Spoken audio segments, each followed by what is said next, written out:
Bonjour et bienvenue dans cette nouvelle vidéo de la série Comment dépanner et optimiser Skyrim. Alors aujourd'hui on va s'intéresser plus particulièrement à la mémoire en s'attaquant à deux problèmes de taille qui causent la plupart des crashs au bureau et des différents crashs que vous pouvez avoir dans Skyrim. Nous allons donc nous intéresser plus particulièrement à la gestion de la mémoire dans Skyrim. Alors il y a deux angles d'attaque pour s'intéresser à cette gestion de l'optimisation mémoire.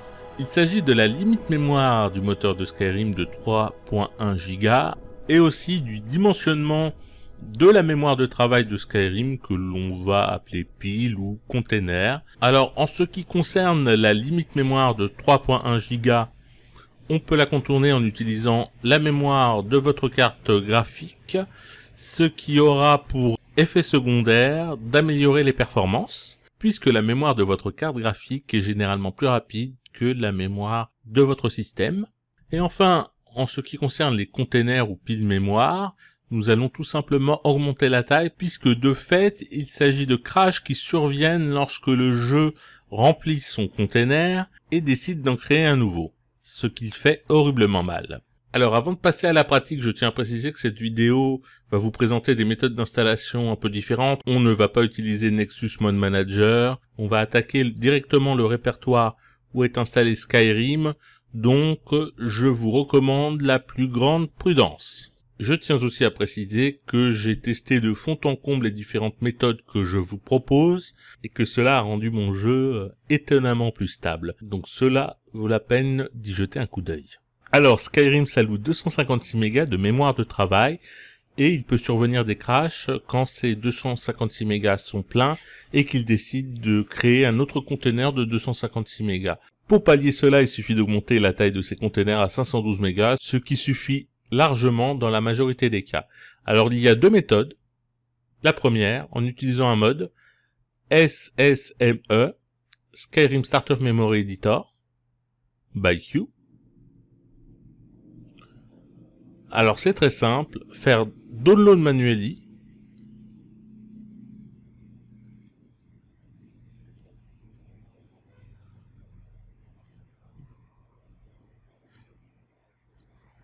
ensuite décompresser ces deux fichiers,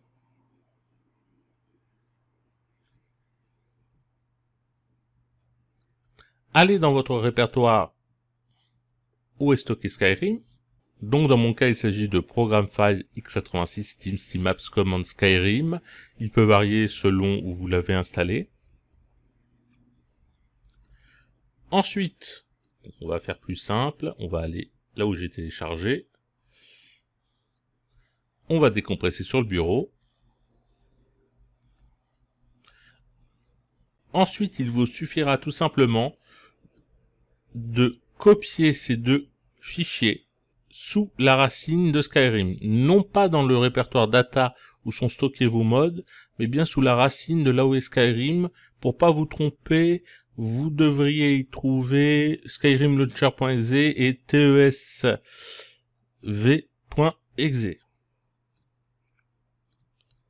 Une fois que vous avez fait cela, vous pouvez éditer l'INI et vous voyez les valeurs recommandées. Donc à savoir que par défaut, nous sommes bien à 512 MB. Et pour la deuxième pile à 256 MB. On ne va pas y toucher. L'important est bien 512 MB pour cette pile ou ce container. Deuxième méthode, pour ceux qui comme moi utilisent SKSE, eh bien SKSE de base, depuis sa version 1.7, il me semble, là nous sommes à la 1.7.1, peut gérer la mémoire de ces containers. Par contre, pour ce faire, il va falloir effectuer une certaine manipulation. Donc, nous allons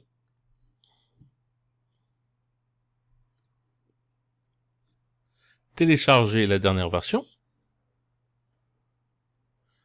Alors je prends l'archive 7z et j'en profite pour vous montrer quelque chose, à savoir, j'ouvre mon Nexus Mod Manager, Donc voilà. Ici, vous pouvez trouver SKSE. En fait, c'est moi qui l'ai créé. Petit bonus pour cette vidéo, je vais vous montrer comment et surtout pourquoi. Donc, j'ai bien téléchargé SKSE, je le décompresse sur le bureau.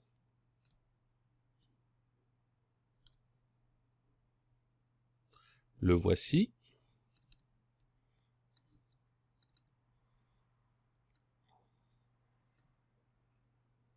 Alors, ce répertoire data,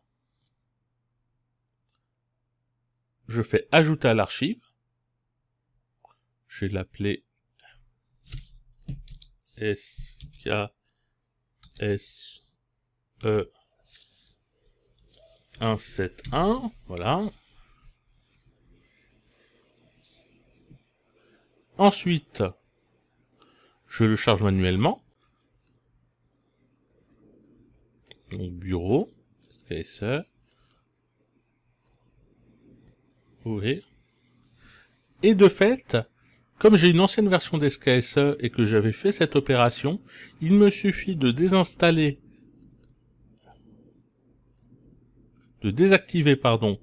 mon ancien SKSE et d'activer la nouvelle version. Comme cela, tout ce qui était dans Data SKSE va être remplacé par la nouvelle version. Alors ensuite, il ne faut pas oublier de copier ces fichiers, sauf le fichier source, à moins que vous décidiez de modifier vous-même les sources de SKSE, de recompiler. Donc, on va dans le répertoire de Skyrim, pareil, vous devez trouver le launcher était usb.exe, là vous faites coller, vous faites copier et remplacer.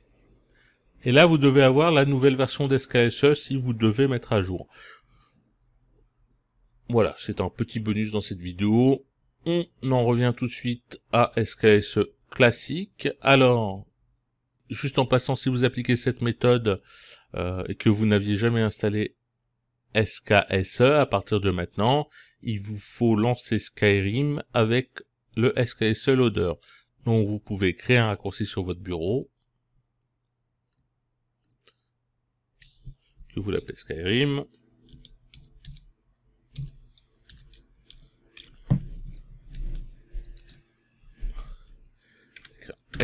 Et voilà, vous pourrez lancer Skyrim à partir de là, et non plus à partir de l'exécutable habituel. Ne vous inquiétez pas au niveau des DRM Steam, tout marche impeccable. Donc, une fois que vous avez fait cette opération, ou bien si vous aviez déjà SKSE.701, nous allons aller dans le répertoire data, SKSE, et éditer SKSE.ini. Alors, si vous n'avez pas d'SKSE.ini, ne vous inquiétez pas, faites nouveau document texte et renommez-le avec son extension SKSE.ini. Si vous n'avez pas le .txt, il va falloir aller dans Outils, Options des dossiers, Affichage, afficher les extensions. Voilà. Décocher, masquer les extensions des fichiers dont le type est connu. Donc, vous renommez ça SKSE.ini. Maintenant, vous pouvez l'éditer. Normalement, il sera vide.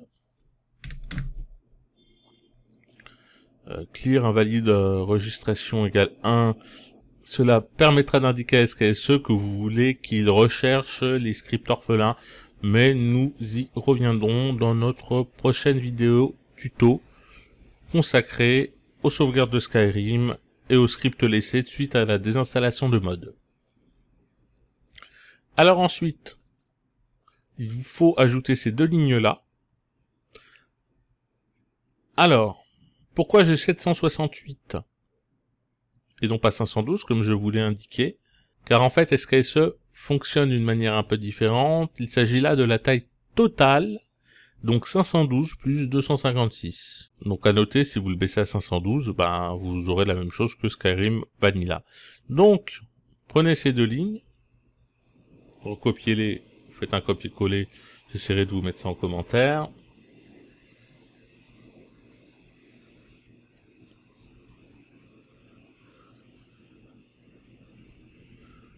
Et voilà, c'est fait. Donc en théorie, vous avez résolu avec cela bon nombre de crashs au bureau et d'écrans de chargement infinis. Alors, il est à noter que cette opération, chez certaines personnes, augmente les performances. Moi, j'ai pas constaté que cela augmentait de façon drastique mes performances, mais cela peut être votre cas. En tout cas, je vous garantis que cela ne les dégrade en aucune façon. Nous allons traiter maintenant le deuxième souci de la gestion de mémoire de Skyrim en utilisant ENBoost. Alors, comme son nom l'indique, ENBoost utilise un ENB, ne vous inquiétez pas.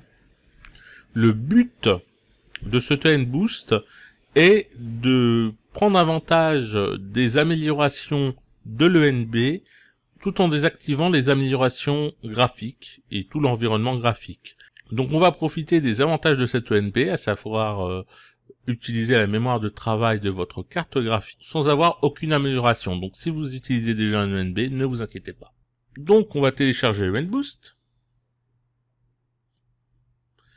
Pareil, on va télécharger manuellement.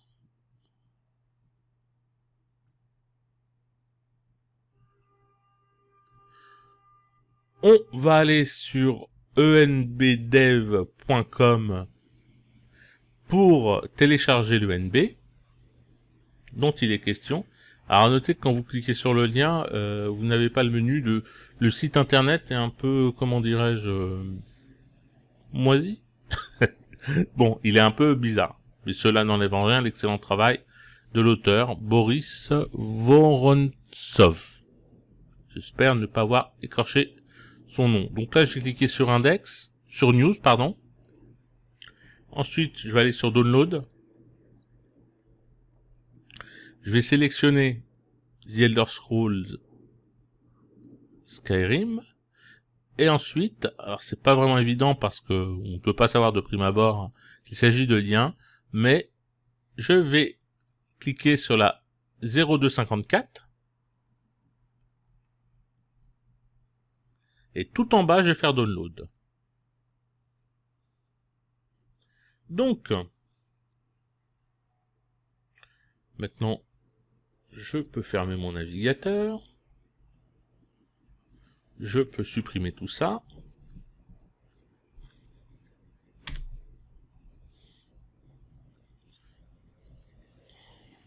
J'ai téléchargé le ENBoost. J'ai téléchargé le NB. Je fais un peu le ménage en passant si ça vous dérange pas.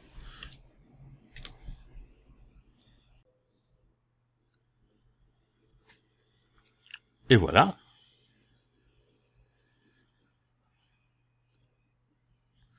Je vais décompresser ces deux archives.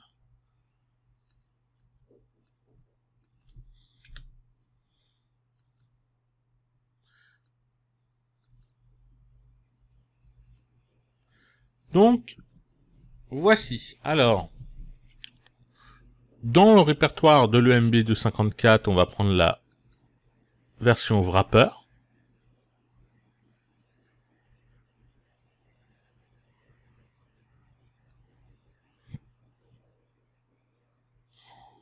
On va copier tout ça.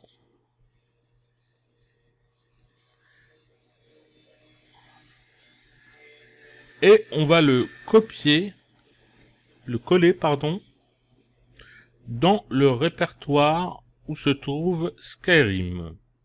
Alors dans mon cas, il est dans Steam. Steam Apps Common, vous connaissez la musique. Bon.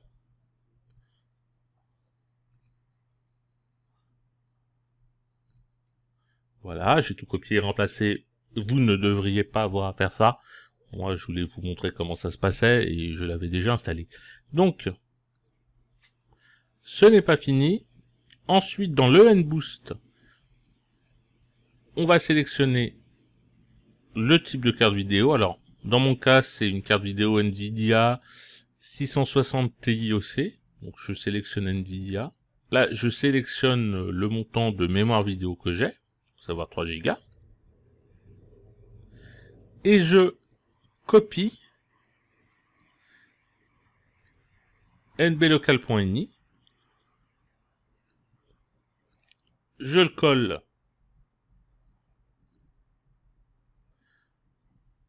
dans mon répertoire. Et enfin, je l'édite. Alors, il y a un certain nombre de choses à voir dans ce nblocal.ini. Vous pouvez limiter le nombre de frames par seconde, car au-dessus de 60, Skyrim peut perdre un peu les pédales. Vous pouvez forcer le plein écran simulé ici aussi, hein, si vous n'avez pas de mode ou de programme tel que Game Companion qui vous met votre Skyrim mode fenêtré en plein écran simulé. Alors je précise que je parle de cela sans l'avoir expliqué. Bon, c'est pas le sujet de la vidéo, mais à savoir que tous les jeux Bethesda fonctionnent beaucoup mieux en mode fenêtré qu'en plein écran.